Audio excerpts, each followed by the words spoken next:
Yeah, yeah, yeah. Oh, yeah. Got question Chase, has got the facts, talking NFL numbers, he's got your back. A little chart trend ball, man, he's got it like that. Chasing data by do champions. Chasing data applies to everyone. Chasing data, yeah, we're live today. Chasing data for always. Chasing data by do champions.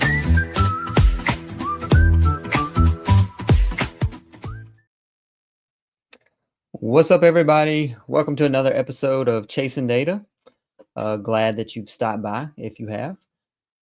Tonight, we're going to continue this off-season long journey of starting from the bottom of the NFL and working our way all the way to the top, power ranking all 32 teams. But with each power ranking, it's not topical at all. It is a deep dive. We have made it through 6 or so teams. And tonight we're going to try to tackle 3 at once, number 27, 26, and 25. But before we get started, let's go ahead and hear from our sponsors so we can get right into it.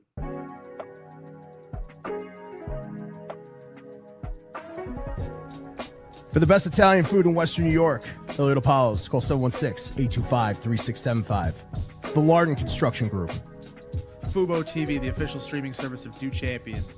FanDuel, the official sportsbook of Do Champions. For all your summertime needs, beauty pools, as well as kayak pools.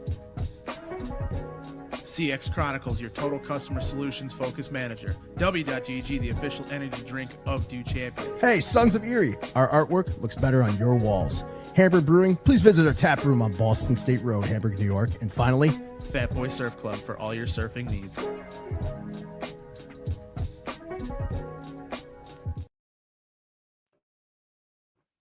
So, like I said, we've been working our way through it, and just for a little recap to show you where we're at, let's see.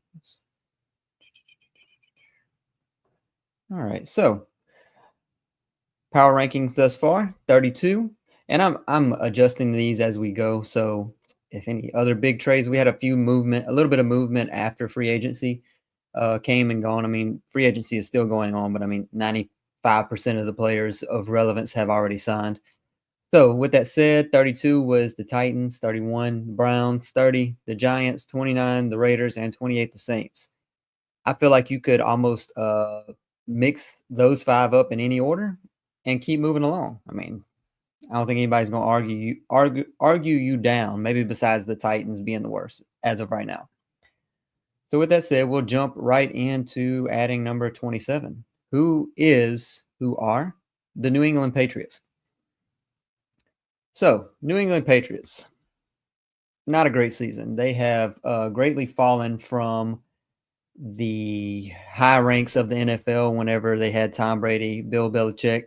Last year, they went 4-13, had 2 6-game losing streaks. So, a bad season if you're a Patriots fan for sure. Had that going on. Gerard Mayo's in. They said they were grooming him up to be the next coach for the future, and he's out after just 1 season. They were ranked 30th overall by PFF on overall grade for a team. Now it's Mike Vrabel. He comes in with a 54-45 record. That's about a 55% win percentage in his career. Spent all that time in Tennessee. You know, he had the great teams where I say great teams. Great running attacks, but that was a lot of Derrick Henry being involved. So, you know, he had the part or the video that came out where he said the team's passing lose ever how he spoke on running the ball basically. And, you know, I look back at his teams in Tennessee to see where he ranked with yards per game on the ground. He ranked 9th, 10th, 2nd, 1st, 11th, and 20th in his last year. So he's in the top half of the league for sure. Nice. Appreciate you stopping by. Appreciate the love too. Appreciate that as well. Thanks for the subscribe. Yeah, also anyone you can subscribe to Do Champions. They're the ones putting this on basically. And you can follow me, King NFL Stats, on pretty much any social media platform. So continuing on, Last year with the offensive coordinator, they had Alex Van Pelt. Now it is Josh McDaniels for the third time. He's in there. Offense last year was ranked 30th, passing offense 24th, run game 18th. The problem with this offense was the pass block. We know the offensive line was god-awful in New England.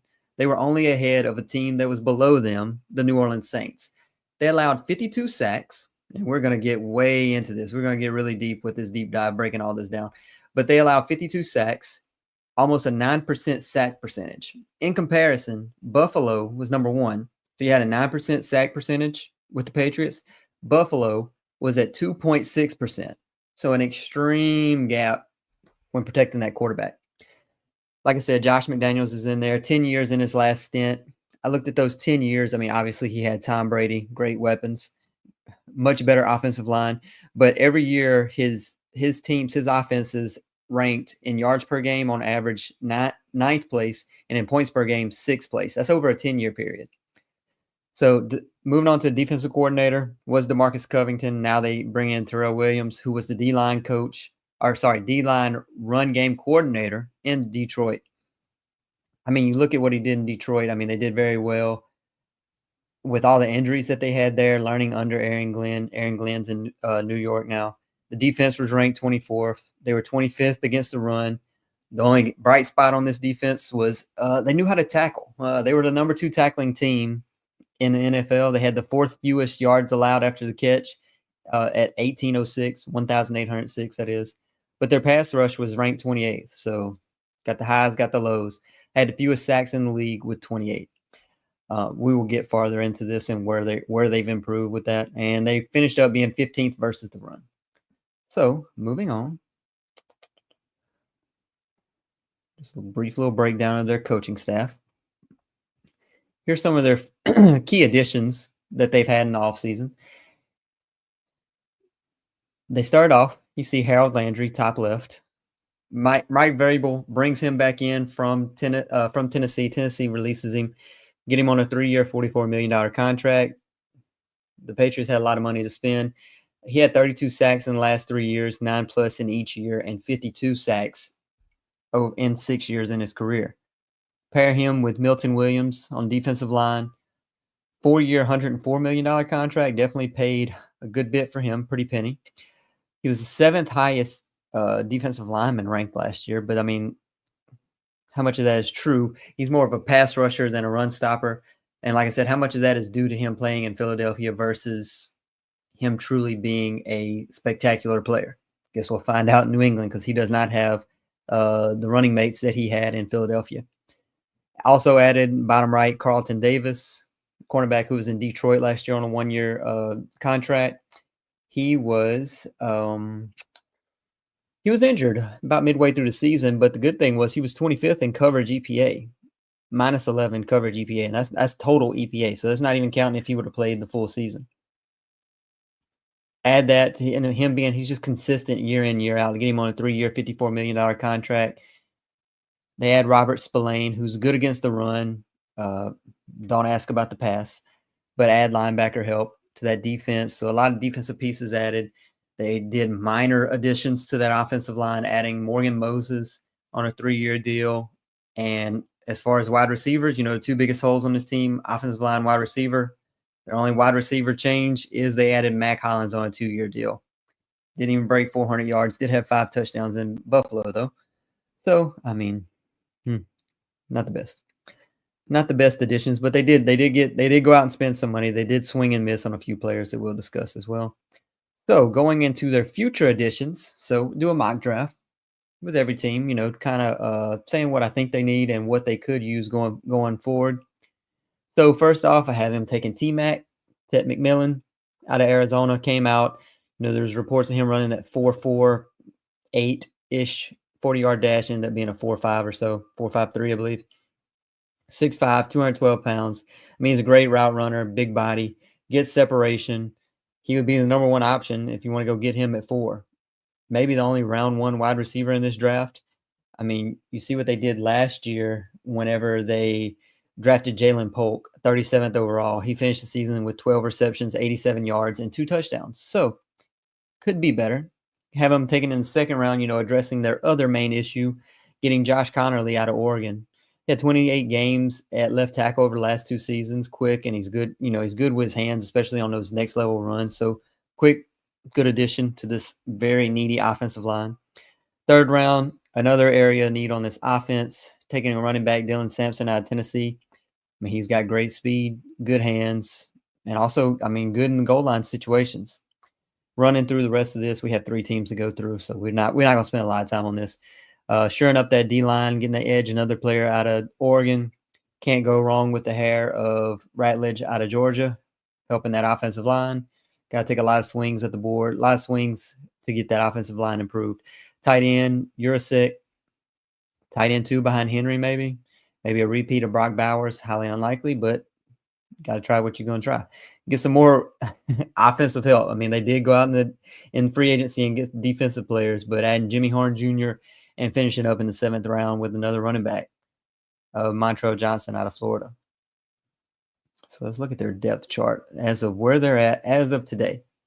So with this depth chart, you see the orange players. That's all the players that they've added in free agency that I spoke on a lot of so far.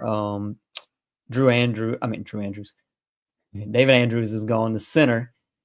So they bring in Bradbury. Is he going to be the starter? Potentially, I suppose. They lose Wise. He was 31 years old. He led the team with 5 sacks on defensive line last year. Fewest snaps since 2019, just over 400. Around 1,000 is a solid season for snaps. They lose Johnson Jones, the cornerback. 62% snap count, decline usage anyways, 32 years old. Jacoby Brissett, and then they trade Gasho to the Saints for a 7th round pick. They were just getting rid of him. So not many subtractions on this team. They really didn't have much to lose with how bad they were, I suppose. Ted at 4 is tough. Who went before him in this draft? Yeah, no, if I were the Patriots, let's talk it out like this, talking about the draft. All right, 2 of the top 3 picks is very likely going to be quarterback, Cam and Shador, whether that be Tennessee, Cleveland, New York, whatever order. If they trade, Tennessee trades back, et cetera, et cetera. So 2 of those 3 is gone. So that guarantees you that either Abdul Carter or Travis Hunter is there at 4. So if you're the Patriots, and like I said, offensive line and wide receiver are your 2 biggest holes right now. Do you take one of those? Teams have reportedly not been looking at Travis Hunter as a wide receiver option. But if he comes to this team, he's wide receiver 1. More have been looking at him for his cornerback ability. But do you pass up Abdul Carter or Travis Hunter to go get Will Campbell, which I don't think is going to go at 4 due to his short arms at this point, or Ted McMillan? In my opinion, I first try to trade back, move back just a few spots, maybe get a 2nd rounder in this year, get more swings at the draft board this year. You can always, I like seeing wide receivers taken in the 2nd and 3rd round, day 2 picks. Offensive lineman, you get the guy out of Mizzou. If you move back a few spots, Will Campbell may honestly still be there. You move back 7, 8, just depends. But I just did a mock draft with no trades. Obviously you can make anything happen if you traded everything in a mock draft. But do I see any world where they stay at 4? I don't know. Like I said, if those 2 quarterbacks are gone, there's some teams that would definitely love to have Abdul Carter or Travis Hunter. So, I don't know. I don't know why they would stay and take it unless there's just no good offers. But I think they are definitely going to look into trading back. Yeah, if they're gone. Yeah, if they're gone, yeah, you definitely trade down. New England were to trade down, would they try to get more capital or try to get number 1 offensive line and number 1 receiver? I think they could do both. I think they could trade down and still get potentially the number 1. Depends on how far they're trading down. If they're trading down to 7 or 8, which would be Carolina, New Orleans, I believe, 7, 8. I believe that's where they're at. So if they trade to those, or anybody, 7 to 10, those people, they're trading up to get either Carter or Hunter. At 5, you got the Jaguars, who would definitely take Travis Hunter if he's still there. 6, is that the Jets? I have to look at the mock draft again. But anyways, I mean, they could still get Tet for sure. I mean, it depends on who you're saying number one offensive lineman is out of Will Campbell and Mimbu, is that his name? You know, out of those two for offensive lineman. But I mean, they're still a good option either way. So I definitely would try to trade back for sure. Dream if Hunter and Carter are gone, trade back to 8-12, grab a second. Yeah, that's exactly what I said. Like, I agree. Then Vikings have almost no picks. Trade Vikings second and third and first for a tackle. Yeah, you're really getting into it, into the deep part of the trades for sure for the draft. 8-12, then 24th pick. Yeah, I mean, there's a lot of options for sure. I mean, staying at 4 is not a given for sure. We get ahead of the Chiefs 24 pick, and yeah, they definitely O-line is a area of need for the Chiefs. Right, so a little tangent there, but that's okay. Love the comments. So let's keep moving. Looking at this kind of general overview of what they have for their offseason outlook. You see their committed salary, $222, it's 11th least. They're kind of in the middle right now. They got that near $18 million dead cap hit that's spread mostly between Juju, Matt Judon, and Andrews. It's the 6th least. 18 million is the 6th least, which is surprising. And even though after all those moves, they still have 82 million in cap space, which is the most in the NFL. So they still have a ton of money. Doesn't mean they necessarily need to go below it, but they still have a ton of money to spend. Looking at some of their quote unquote bad cap hits for this year, Michael Winu, $21 million cap hit. He was ranked around average as far as offensive linemen go, but for him, it was his worst season statistically. Had 31 pressures allowed, which was 71st most against qualifying. So I mean, there's a lot of offensive linemen you're looking at there, but bad by his standards, I should say. We know the offensive line's not great. I mean, you look at an offensive line, and the weakest link is how bad your offensive line is, but the whole chain link is weak pretty much. Kyle Duggar's got a $15 million hit. Barmore's $14 million. Not really worried about him, though. He just played 114 snaps due to the blood clot issue, so not really reading into that. Hunter Henry's $11 million cap hit, but no one else is over $8 million besides the new ones that they signed this offseason, besides Drake May.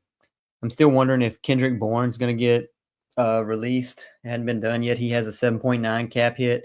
But honestly, they hadn't signed anyone besides Mac Hollins to help that wide receiver room, so they pretty much have to keep him. You can read more into this as you go. Sorry.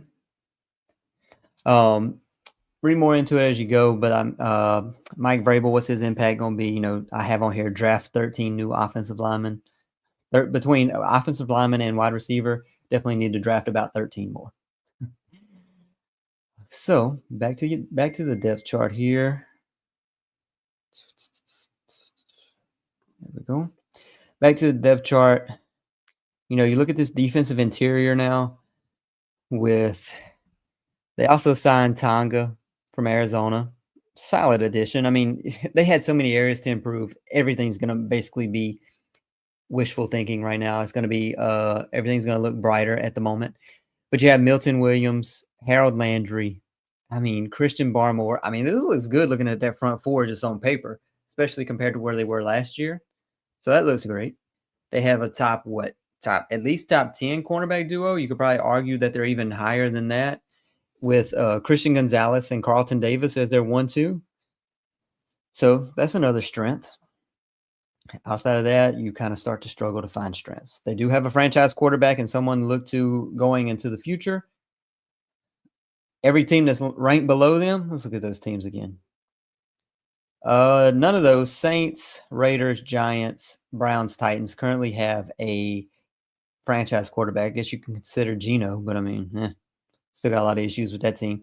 But anyways, Drake May was number 9 in CPOE. That's completion percentage over expected at plus positive 2%. So all that while having the 5th highest quarterback pressure rate at 38% is saying something for him. You know, he showed flashes for sure. Outside of that, it's hard to find something that or any category that they were top third in the league. They have some talent in the back 7. They've improved obviously in free agency. Carlton Davis, They added Chase on, which, I mean, I do like that. More I think about that because we did a free agency show talking about the Buffalo Bills and what they needed as far as pass rushers, our defensive linemen in general. But with Chase on, he is definitely someone who he's in there for one thing and one thing only. And that one thing is to rush the passer. We talked about him more, so that's a good addition to come in here on passing downs, put him in just on passing downs, let him go for the quarterback. Christian Gonzalez, like I said, I already mentioned him. He's a true shutdown corner. Most teams don't have that. He had 7 pass breakups last year, 11 forced incompletions. He had almost 12 snaps per reception allowed, which is relatively good for sure. Someone of note, Pettis, that's on this team, Dale Pettis. He ranked 18th per PFF, which is, I don't know how much you want to read into that. He only played 340 snaps, but someone to watch on this going into his second year, I believe, in the secondary for the Patriots. And again, I spoke about their yards after catch as another strength. Tackling, once they allowed every player to catch the ball or get into the open field, they were able to tackle them. At plus 1,800 yards after the catch allowed, the worst was 2,400. So 1,600 left. And they also have one of the youngest rosters in the league. Now, weaknesses. Lots of weaknesses. A lot. The offense. I'm just going to run through these numbers because the offense was god-awful. 17 points per game, ranked 30th. 292 yards per game, next to last. 30th in red zone scoring, 48%. They were average at running the ball, surprisingly. 28th in yards per pass attempt at 6.3. Last in pass yards per game at 176. One player on the entire offense ranked in the top 20 at their position. That was Hunter Henry, who led the team as a tight end in receiving yards with 674 yards and 2 touchdowns. And minus 19 receiving yards over expected. Offense is awful. No dominance anywhere. 2 players had 600 receiving yards. 2 of them had 500 plus. 2 of those 4 were tight ends. So not ideal when your tight ends are your leading receivers. The highest ranked wide receiver on this depth chart was Pop at 55th in the league. Best wide receiver was 55th. So again, not the best. Ramondre Stevenson came into the season. He was RB1, got overtaken by Antonio Gibson. That speaks for itself. He only averaged 3.9 yards per carry. Those 2 combined had a minus 65.6 total EPA. So it's negative 65 points, expected points added by the backfield. 28th in EPA per play at minus 0.15. So every play they had minus points expected added, basically. Subtracted. 27th in EPA per rush play, 28th in EPA per pass play. Quarterback was pressured at the highest rate at 41%. And you pair that with the fact that they were the second least play action team at 14.8%. Everything on this offense was god awful. I don't know where a bright spot is outside of Drake May at this point. So, moving on. Defense, they had a lot of issues too. I don't really want to go into that too much because they have done a lot to improve it, or at least tried to make a lot of improvement. But to highlight, they were in the bottom third in almost every category. 29% quarterback pressure rate, which is terrible. They had the worst sack rate at less than 5%. Their 2 leading sack getters on the team were Wise and White, who had 5 sacks each. The next highest was 2.5. Horrible. Horrible.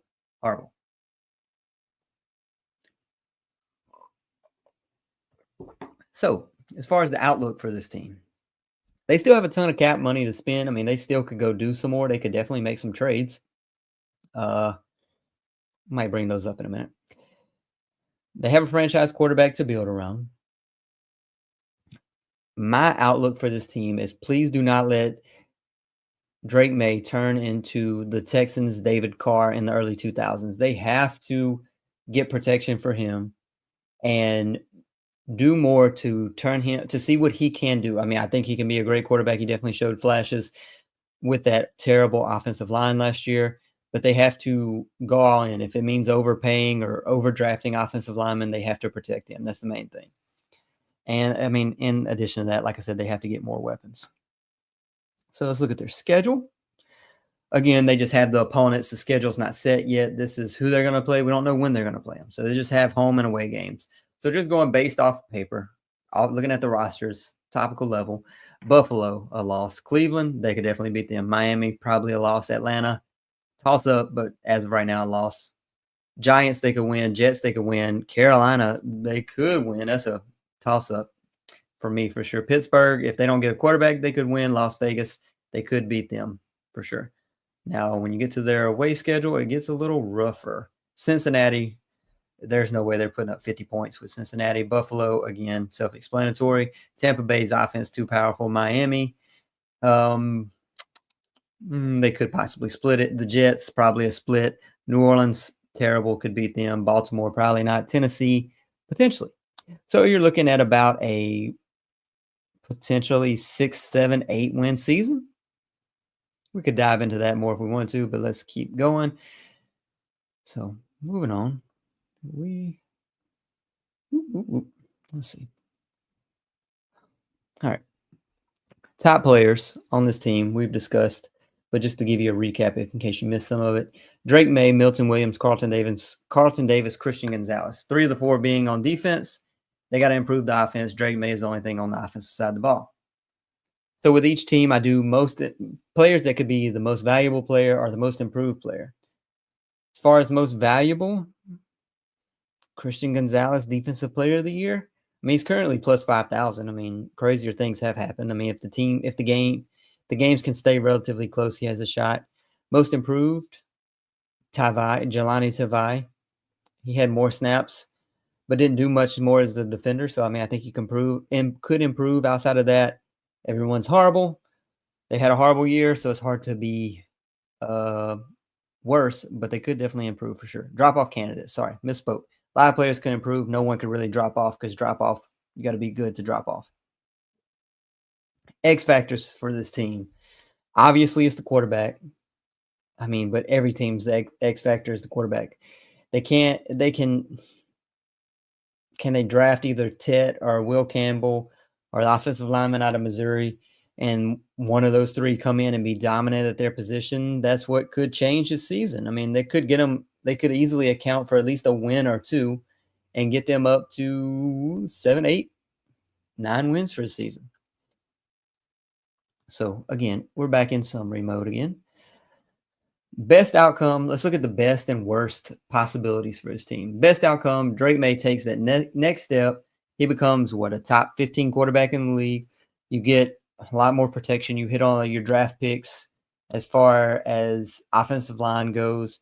Get out of the bottom third of the league. Get him at least one weapon in this draft. They trade for someone. There's still wide receivers that are available potentially for a trade. One that I'm curious to see is George Pickens, maybe. They bring in DK Metcalf in Pittsburgh. I don't see that duo staying together. It may not be till, I don't know, a fourth of the season's over. But could they go get George Pickens? Garrett Wilson, potentially? I mean, outside of that, the pickings are slim as far as getting a new wide receiver. They missed on Chris Godwin and missed on everything basically on the offensive side of the ball. But I mean, I expect this team, best case scenario, finish 7-10, 8-9. It looks promising for the future. Not a high variance as far as ceiling here goes, but versus the other teams, but maybe a higher floor than the other teams that are ranked below them. Worst case scenario, the above issues aren't addressed. May can't take that next step because he's not being protected. He's the same thing as this year. You know, he struggles. Josh McDaniels' time has passed. Vrabel doesn't have Derrick Henry to run the ball. Defense is still not good enough to overcome the issues that they've had in the past. They finished the season with no real improvement from year 1 and go 5-12 again. But what I truly expect of this team is that even though they're a few steps away from competing, they did draft the franchise quarterback in Drake May. The 2025 season is more for playing to not be last in the AFC East. You have Buffalo in the AFC East. You're not competing with them. You're basically trying to outdo what the Jets do. They're on 2 different timelines with the top of the AFC East with Buffalo. So, I mean, if they can finish better than the Jets and then potentially compete with the Dolphins, then that's a very successful start to the Vrabel era in New England. They have so many holes, especially still on this offense, that it's hard to ask them to do anything spectacular for the season. I mean, they're not going to make the type of turnaround that, let's say, the Commanders made in this past season with Jaden Daniels. So you got the improvement on the defense, and you just got to improve the offensive line and try to get a weapon and see what you can get. So with that said, give me a 2-second break, and we will get into team number 26.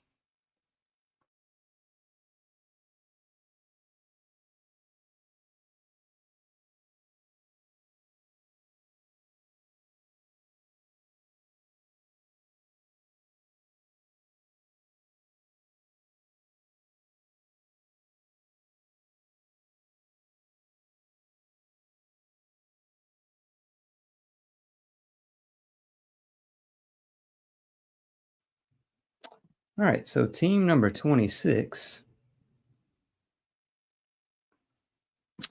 Not much better for sure.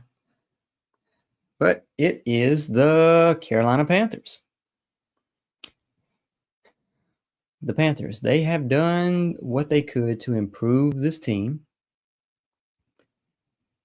The defense is suspect, to say the least.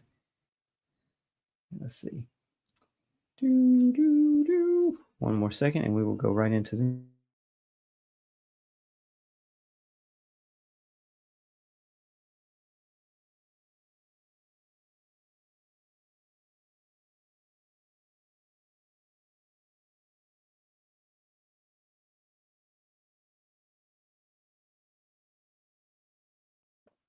All right, sorry about that. All right, so for the Panthers, last season, 5-12, started 1-7, finished 4-5. Dave Canales is still there. They were ranked the worst team by PFF standards. You could argue differently, especially based on the second half of the season. But still, struggling team, to say the least. Bryce came around in the second half of the season.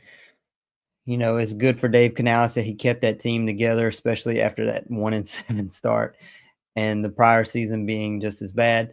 But if you look at what Bryce Young did, and we'll get more into this, but just giving you a quick starter for what they did with him. Week 1 and 2, he was around 58% passing, 245 total yards in 2 weeks, 0 touchdowns, 3 interceptions, minus 17% CPOE, negative 40.1 total EPA. Flip that. You go from that's weeks 1 and 2. He restarts back as a starter on week 8 through the end of the season. He goes from around a 57% completion to a 62%, 120 pass yards per game to 210, 15 touchdowns, 6 interceptions, goes from a negative 17% CPOE to a positive 17% CPOE, and goes from a minus 40 EPA in 2 games to a minus 6 EPA in those last games. So quite the improvement. Same offensive coordinator, second year there. Passing offense 17th, run is 13th. But hello to Chuba Hubbard and that late season surge for sure. Top half in run and pass block. You know, last year they definitely committed themselves to making sure that Bryce is going to be protected. The opposite of what the New England Patriots did. They kind of overspent in the offseason last year, shoring up that offensive line, but it was worth it to see what you could get out of Bryce Young. Defense coordinator still Evero, dead last overall. The run D was dead last. 180 rush yards per game allowed. 180. The next worst was 141. I mean, this is just god-awful play from a defense overall. 83 explosive runs allowed. Lowest stuff percentage in the league at 10.3%. The pass rush was dead last. They had the third fewest sacks, lowest quarterback pressure percentage at 25%. Terrible.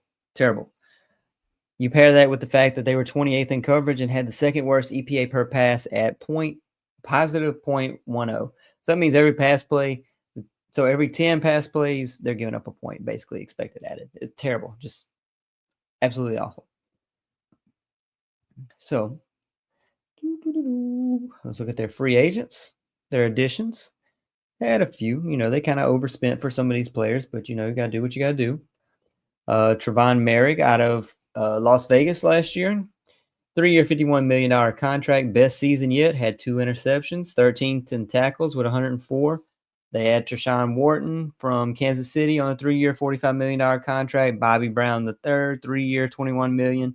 Solid player, nothing spectacular, but anything compared to last year is an improvement. They also add in Rico Dowdle, which is sneakily one of the best signings, in my opinion, as far as behind-the-scenes players. I mean, I don't know how he went this long and how Dallas let him get away. But they did, and here we are. He had the 4th highest percentage of runs getting 3+ yards after contact in the NFL. So you pair him with Chuba Hubbard, look out. They re-signed Andy Dalton, which I'm very good with. He can come in. He has a much higher ceiling than a lot of backup quarterbacks in the NFL. Just a 2-year, $8 million deal. I mean, great numbers. Great numbers for the Panthers. And then they extend J.C. Horn, who at the time has already been exceeded with Derek Stingley's contract, but they extended him on a 4-year, $100 million contract, which was the highest ever. He had some highs and some lows, but in my opinion, he is the best player on this team. You got the money, you might as well keep him on there. Don't let him walk.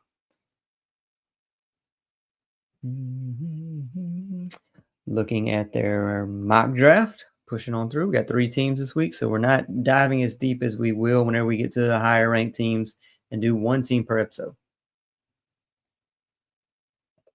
Add a lot on defense, but still, I don't think it precludes them from continuing to add in the draft.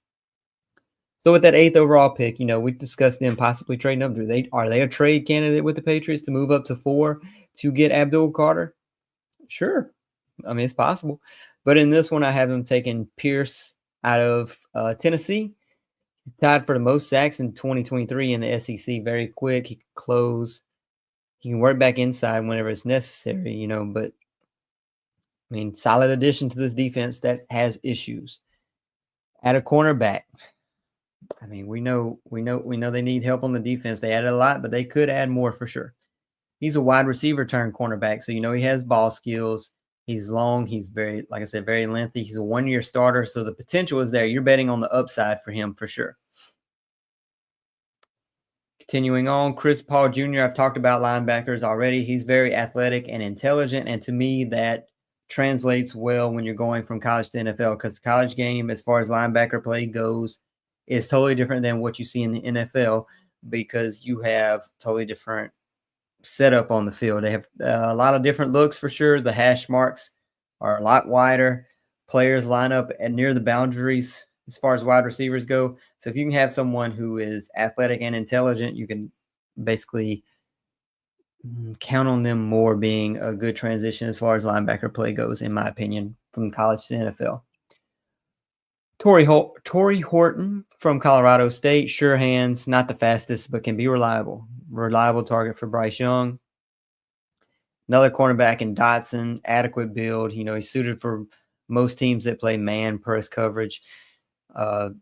Mills, defensive interior, again, just adding to that defense. Get a tackle, more depth on that offensive line. That's probably their strength of this team, biggest strength maybe.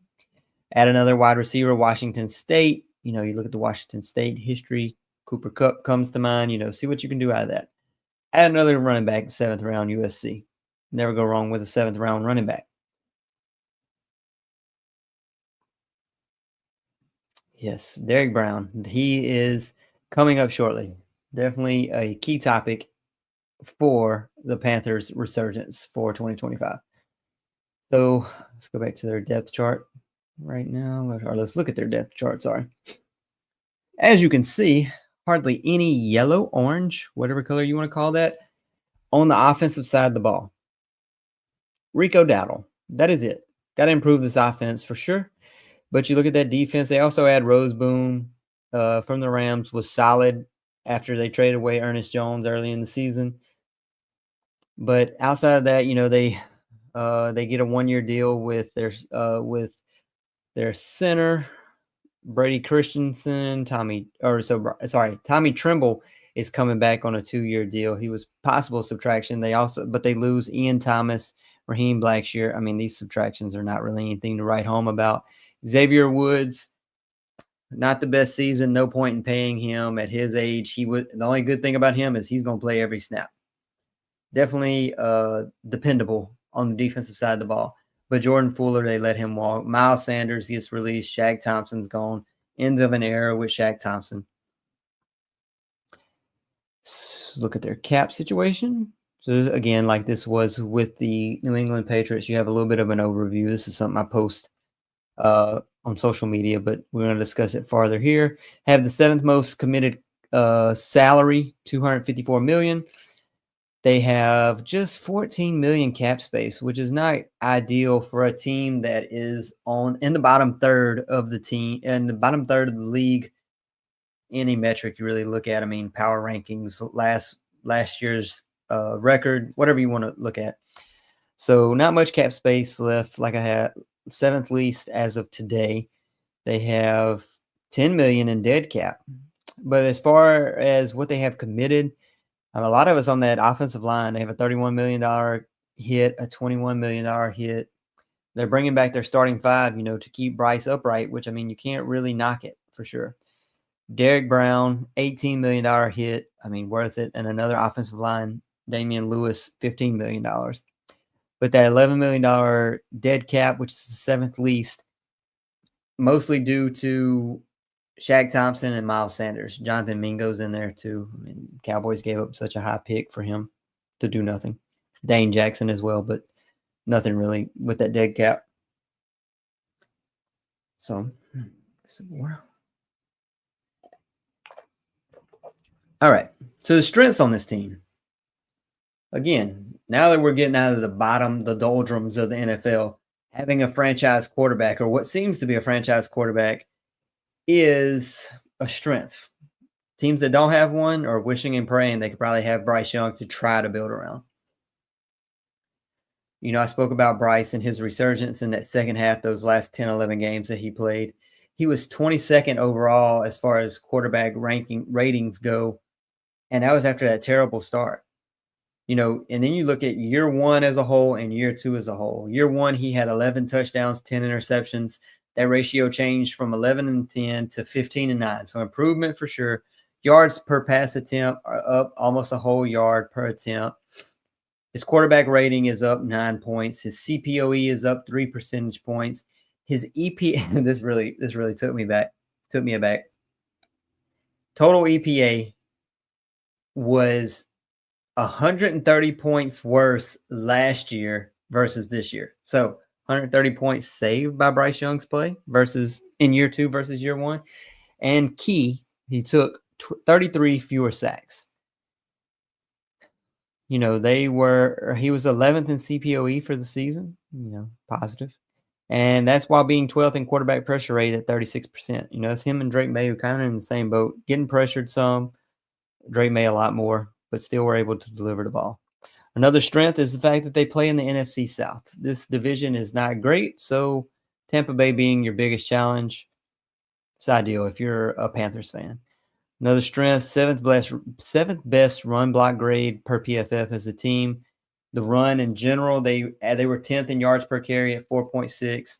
They had the 3rd fewest stuff plays. That's plays that are stopped at the line of scrimmage or behind the line of scrimmage at just 13%. Chuba Hubbard's emergence is a strength for me. I mean, he only had, surprisingly, 4 yards per carry. To me, watching him play, it seemed like it was much more than that.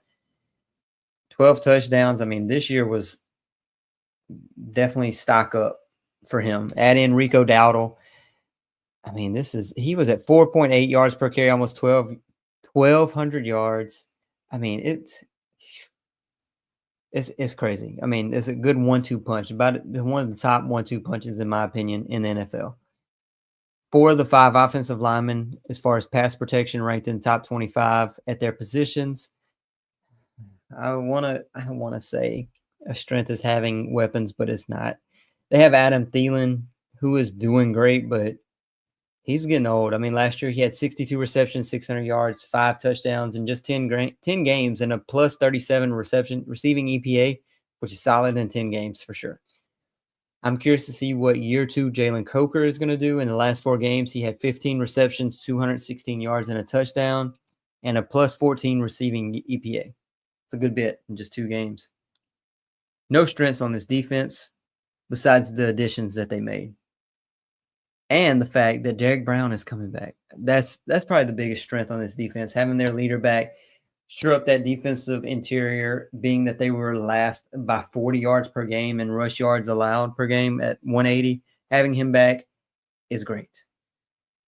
I mean, if you're really picking nits here, that you could say they had more takeaways than other teams. They had 17. Some of those bottom teams had 13, 14, but it's not a strength for sure. Now, the weaknesses. Whew. I tried to say they had weapons, but not so much. They were last in yards after the catch. Please get him some weapons, please.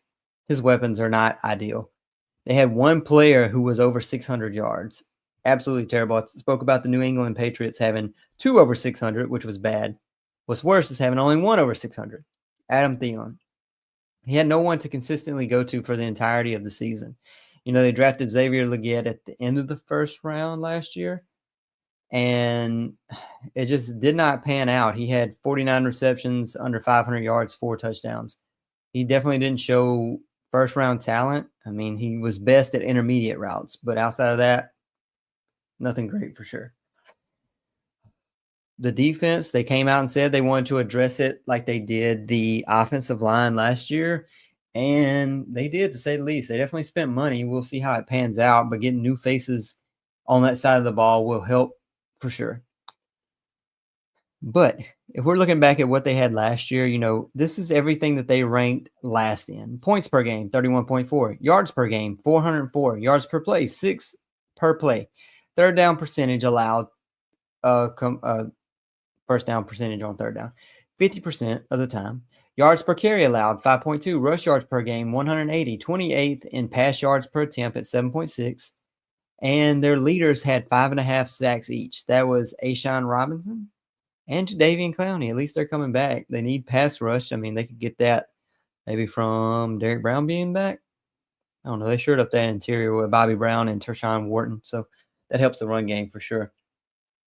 But, I mean, they had one starter. If you're looking at PFF rankings, they had one starter ranked higher than 50th, top 50. So holes all over this defense.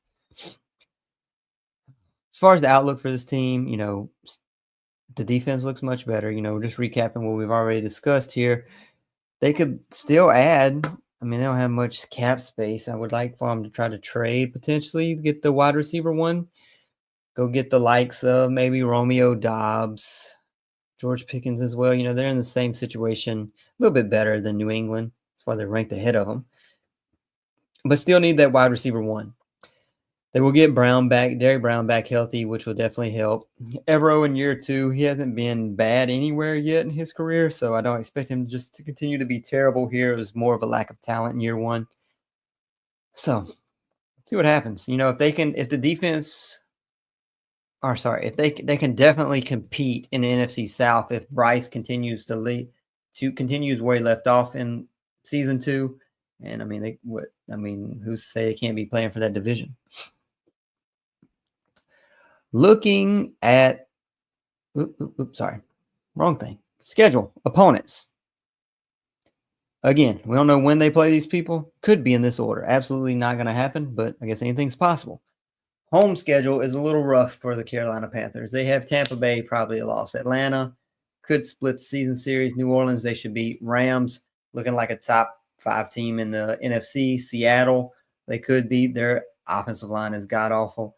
Buffalo, no. Miami, probably not. Dallas, Looking at the road schedule, Tampa Bay again, no. Like I said, splitting that with Atlanta. New Orleans, they should win both, but could they split? Yeah, probably. Possibly. Arizona, I give them about a 40% chance to win that one. San Francisco, no. New England, yes. New York Jets, possibly. Green Bay, probably not. Jacksonville, yes.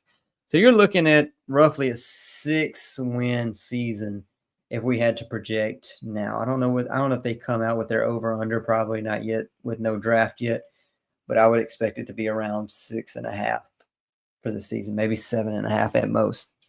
Tough schedule, to say the least. Yeah, definitely a key thing for them in 2025 is to stay healthy. They can stay healthy. They could definitely get out of the bottom 4th of the league on defense and go back to being a better team. That's for sure. All right. So, we look at this team, just to recap like we did kind of with the Patriots. Their top players as of now, Derek Brown for sure being back healthy. That's maybe their top. J.C. Horn, he's good, but not great. Bryce Young, Chuba Hubbard, Damian Lewis, Hayes, Taylor Moton. You add those on that offensive line, and offensive line as a whole is their top players. Like I said, with each team, we're going to talk about MVP, most improved players. MVP, I struggled to find one. The best I could find was Bryce Young. I know it's extremely unlikely. I'm just giving you the numbers. He's currently plus 8,000 to win MVP. Anything's possible, but he definitely needs some weapons to make that possible. Most improved, spoke about him earlier. To me, it's Xavier Legette. Again, just to recap his numbers, 49 receptions, 497 yards, 4 touchdowns. He could easily improve on that. I mean, he was only good at intermediate routes, short game, being more physical at the catch point, being able to catch those balls. A lot of room for improvement. Full offseason with Bryce this year, so can he improve a lot? Who said? I mean, he could be their number one. Jalen Coker, possibly. I don't know. Drop-off candidates for this team on the offense. I spoke up on Bryce Young. He could improve, could pick up where he left off last year. But it's easily just as possible that he reverts back to that early 2024 or season 1 Bryce Young, where he just looks scared in the pocket, too small to play the quarterback position, and struggles going into the season. Another drop-off candidate, Adam Thielen. He's going to be 35 years old. And the only person, place, or thing that is undefeated in the NFL is Father Time. And that's who he's going up against in 2025. X factor for this team, obviously quarterback. We know it's the quarterback for everybody.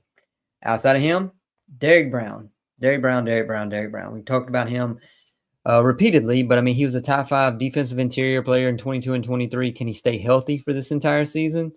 If he does, I mean, he probably could revert back to being a top 5, top 10 defensive interior player in the NFL. He will carry this defense a long way, in my opinion, especially since he's a leader on that side of the ball, and he's basically the old head on this team for this season. He had the most tackles and stops in 2023, 41 total pressures, 6 deflected passes. He was just everywhere. Near the same in 2022. He was just dominant. So to finish off the Panthers, best case scenario, Bryce Young picks up where he left off. At the end of 2024, he becomes the top 10, 12 quarterback. He gets another weapon on the offensive side of the ball, or Jalen Coker or Xavier Legette takes that next step and becomes the wide receiver 1 for this team. Not out of the realm of possibility. The defense ends up being ranked, let's say, 24th instead of dead last. They move up 8 positions. That will be great for this team going forward, especially in NFC South. And they are actually in the race for the NFC South and could possibly win it. Best case scenario. Worst case scenario, Bryce is back to year 1 version. No weaponry appears on this team. Can't really open up the run game because the pass game is so god-awful. The defense is just still too bad to compete. I mean, I do think they will improve, but I mean, it's possible that they're bad. And then you look at the fact that if that happens, Dave Canales is out.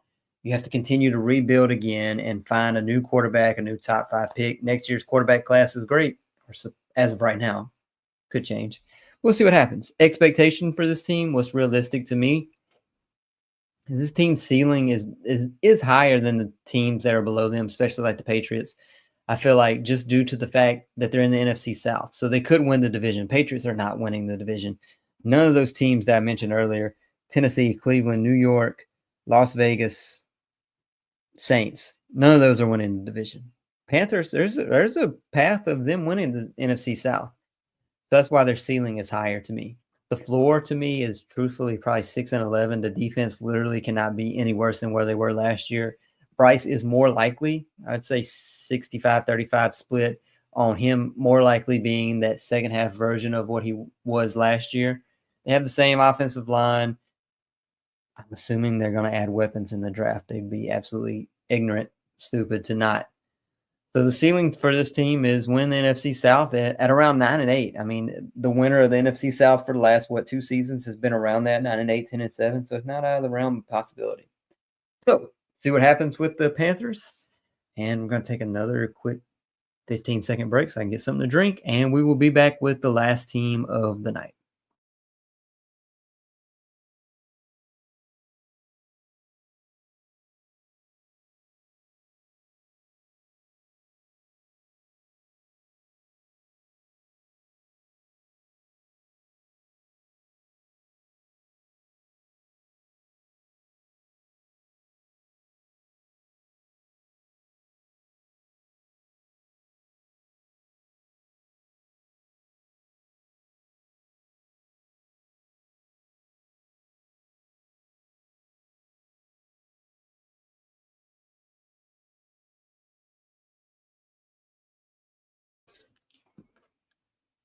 All right, we are back, and we are doing the last team. The last team of the night is going to be the New York Jets.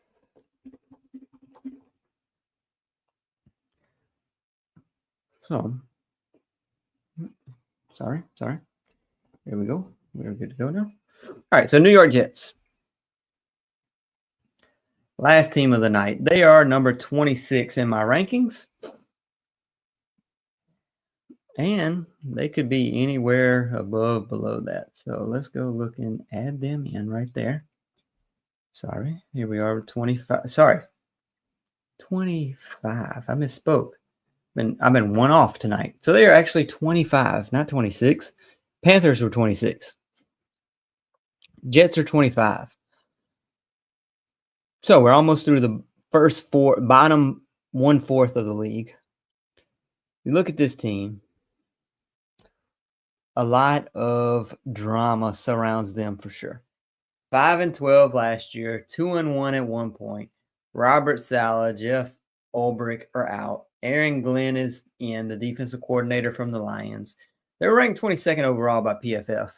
But this team is undergoing a lot of change for 2025, to say the least. They bring in Aaron Glenn. I don't really want to look at his resume. I just know that he can lead players. And that's probably what they need in New York. A lot of issues in the past. He had 4 years as a defensive coordinator in Detroit. His numbers do not reflect something good, but he's done a lot with little with all those injuries there. And defense was 5th overall, even though with all those injuries. Whatever. Offensive coordinator last year, Nathaniel Hackett. Now it's Tanner Engstrand. He was the pass game coordinator from Detroit, follows Aaron Glenn to New York. The offense was mediocre at best, 24th in points per game at 19.9. Fewest runs per game. I feel like we saw that a lot. Breece Hall, Braylon Allen just not being utilized in the way that they could, which then led to them having the second fewest rush yards per game on the season. Ulbrich was the defensive coordinator who ended up being the interim head coach. Now it's Steve Wilks. He was he was defensive coordinator in San Francisco 2 years ago. That team was 8th and 3rd in yards per game and points per game. So, really good. Problem is, he has not lasted more than one season in all 5 stints that he's had at different areas in his career. So, will he make it past season 1 in New York? Stay tuned. The defense, honestly, in New York, they underachieved based on the talent they had. I feel like everyone knows that, though, that they could have done much more. But, how much of that was due to the fact they were playing so many games from behind, just giving up on the season, and it just seemed like constant turmoil and drama in New York. Allowed almost 24 points per game, 314 yards per game. They were bottom 3rd in almost every defensive category. Long ways away from where they were in 2023. So free agents, they added a few. They got a lot of cap issues in New York, though. Andre Cisco, 1 year, $10 million contract. Sure, whatever, nothing that's going to really change much. Brandon Stevens, for some reason. As a Ravens fan, I do not understand the signing at 3 years, $36 million, which is 20th on average value for 2025 amongst cornerbacks. He had the second worst coverage EPA in the NFL last year. So, again, do not understand what Aaron Glenn sees in him. Of note, They added Justin Fields on a 2-year, $40 million contract, which is basically a 1-year, $30 million contract. It's $30 million guaranteed. They have an out after year 1. We are definitely going to discuss Justin Fields a lot for this team. They re-signed Jamie and Sherwood, bring him back with one of the Williams brothers at linebacker, let CJ Mosley go. 3-year, $45 million contract, which is 5th amongst linebackers. He's just solid all-around player on the team that was playing down, and he played well last year for a defense that really did not. So, continuing on with their additions, let's look at their mock draft, or my mock draft, I should say. First round, it's going to be hard for me to see Aaron Glenn not take a defensive player with his defensive background. I'm sure he wants a star. Is Barron out of Texas that player? Does he trade up for Abdul Carter, Travis Hunter somehow? Stay tuned. See who he really likes. But I have them taking him. He's great in press coverage. He's got good hands for sure. And with the second pick, I have them going defense again. Defensive interior player Shamar Turner. I don't know if he's going to fall to 42 like he did in this draft, but he's always in the backfield if you've seen him play. What may make him fall is the stress fracture that he had. Could lead him going to round 2, but I don't know. Third round, a lot of Texas in this. Cam Williams, tackle out of Texas. He's great in the run game, which is what they need with Breece Hall, Braylon Allen, Justin Fields. Get another Texas player while we're at it. Tight end Gunnar Helm. Not the fastest, but sure-handed, to say the least. Going on down, get Riley in the 5th round. Riley Leonard out of Notre Dame. Take a flyer on a quarterback basically at that point. Justin Fields is probably not the future there, but could he be? With their 6th pick, another 5th round pick, Nick Nash out of San Jose State. He had over 100 receptions, almost 1,400 yards, and 16 touchdowns last year. So put up stats, finishing that off with another tackle and a safety. Subtractions. Let's go ahead and go to the depth chart. They cut Devontae Adams, saved $30 million, still got a dead cap hit though. And Aaron Rodgers is going to be, I believe, around a $40 million dead cap hit, but he's a post June 1st designation, so it's not really on the books yet, but it will be. DJ Reed's the only other player they really lost. But you can see on here the other additions. Nothing. Tyler Conklin. They don't really have a tight end at this point. Did sign Stone Smart. Can he be great like he was those last few weeks? I say great very loosely. Those last few weeks in Los Angeles with Justin Herbert. All right. Strengths of this team. Having a competent coaching staff is strength number 1. Talent. If you're just looking on paper what this team has, the talent on this defense is absolutely ridiculous. Like just looking at this, Will McDonald, who improved in year 2, Quinnen Williams, top 3 defensive interior player when he's at his peak. Jermaine Johnson has shown flashes, nothing great. Quincy Williams, the brother of Quinnen. Jamie and Sherwood, Sauce Gardner. Those names alone, that's a lot of top tier talent. Quinnen, he had a down year last year, and tackle, stop, QB pressure percentage were all down. But again, it's how much of that is from giving up on the season. Is Sauce going to have a bounce back year? I don't think he's going to be as bad as he was last year. So he had a negative 33 coverage EPA in his first 2 seasons, and he had a plus 20 last year. So allowed basically 20 points EPA. So quite the down year for sure. Offensive line is a strength for this team. 3 players ranked in the top 10 per PFF. They did allow 40 sacks, but if you're going to allow 40 sacks to an immobile, old Aaron Rodgers, that in itself to me is an accomplishment. There's talent on this offense. Again, a lot of big names that just have to live up to that name. Garrett Wilson, who had another 1,000-yard season, 100 receptions, 7 touchdowns. You look at players who had 100-plus receptions, 1,000-plus yards, and 7-plus touchdowns. There's only 6 players in the NFL last year. Breece Hall, is he the answer in the backfield? He's yet to break 1,000 yards for a season in his career, but I think scheme has been more of the problem. not necessarily him. He had a 35% success rate over his first 3 seasons. So that's relatively low.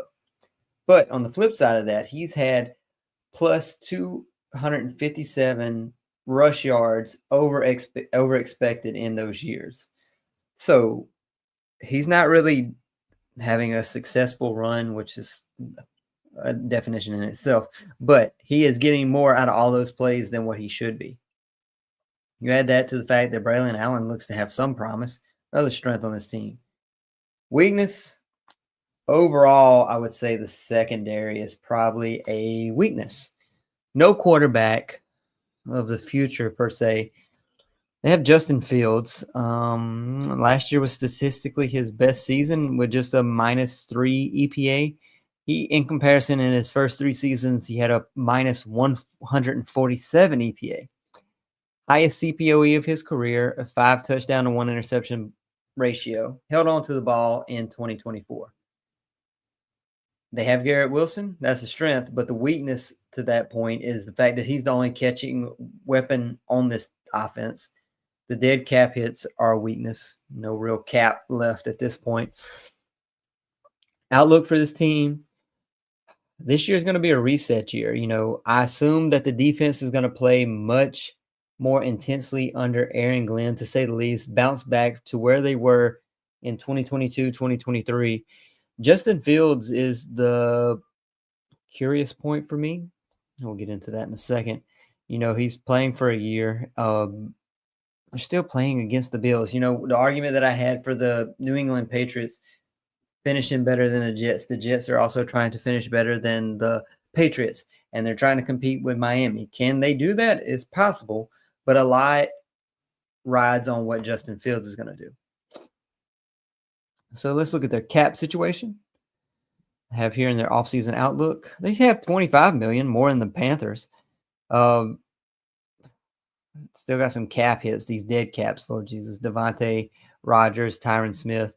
They still have Alan Lazard with a $13 million hit. He was ranked 90th amongst wide receivers. He had just 500 yards. I don't really expect much more out of him this year. That cap hit, though. Whew. You add in Conklin, Mike Williams, DJ Reed, Javon Kinlaw, Hassan Reddick. They have so many dead cap hits from this team. Moving on to their schedule. Opponents, I should say, not schedule. Home games. Buffalo probably lost. Miami could split the season series. New England, they should win that at worst split. Pittsburgh, as of right now, they could win it if they don't get a quarterback, because right now, who is it? Mason Rudolph. Cleveland should win that one. Denver is on the rise. Dallas, yeah. Atlanta could win it. Carolina could win it. Away games, Buffalo not winning either one of those games, or shouldn't. Miami, like I said, split. New England, split at worst. Baltimore, probably not. Cincinnati, probably not. Jacksonville could win that game. Tampa Bay, New Orleans should win it. So you're looking at a relatively season. Again, same record as the previous 2 teams. Maybe a little bit better. 7-10. 6-11 at worst. 8-9. We'll see. Top players, just to recap on this team. Oop, that's not them. Top players on this team, the interior offensive line with Tippmann, Elijah Vera-Tucker, and John Simpson. They're all still there. The interior looks good. And then they have who was a rookie last year, who they took with their first pick in the first round at left tackle. Garrett Wilson, Breece Hall, the Williams brothers, Sauce Gardner, Jamie, and Sherwood. A lot of top players. They just got to put the talent together, but they don't have a quarterback. Is quarterback going to be a problem compared to the teams below them in Carolina and New England? Most valuable player on this team possibilities, or defensive player of the year, I should say. Sauce is currently at plus 7,500. Quinnen Williams at plus 12,000. Could they have a bounce back year? Absolutely. They could definitely bounce back from where they were last year. Most improved, probably the same 2 players, because if they're going to be defensive player of the year candidates, they're also most improved player for sure. Going in, there's no drop-off candidates for me. To me, this is the focal point of the New York Jets, and that is the X factor for this team. I try to stay away from the quarterback being the X factor, because every team's quarterback is the X factor for them. But for the Jets for this year, possibly going forward, Justin Fields and Tanner Engstrand. What can they do? It's kind of surprising to me that they signed Justin Fields to such a hefty 1-year contract, but there is an argument for that as well. But the crazy thing about it is that the pass game coordinator, Engstrand, came from Detroit. How many times did you see Jared Goff run the ball, pretend he gonna run the ball? Never happened. But now they have just Justin Fields, who is more than likely going to be running the ball as much as he's passing it, I would say. Totally different scheme for them to bring into the fold for this team. It's going to be interesting for sure. How are they going to mold this offense to make it work when he, like I said, how Engstrand ran that Jared Goff offense in Detroit? It's a good thing in the sense of, yeah, he's going to get $30 million this year. That's good for him. But they can get him on a 2-year contract. He's coming in. If he can show that he was as good as he was in Pittsburgh last year, it kind of kicks the can down the road and they don't feel forced to get a new quarterback this year and potentially maybe get one next year. Just depends on what Justin Fields does.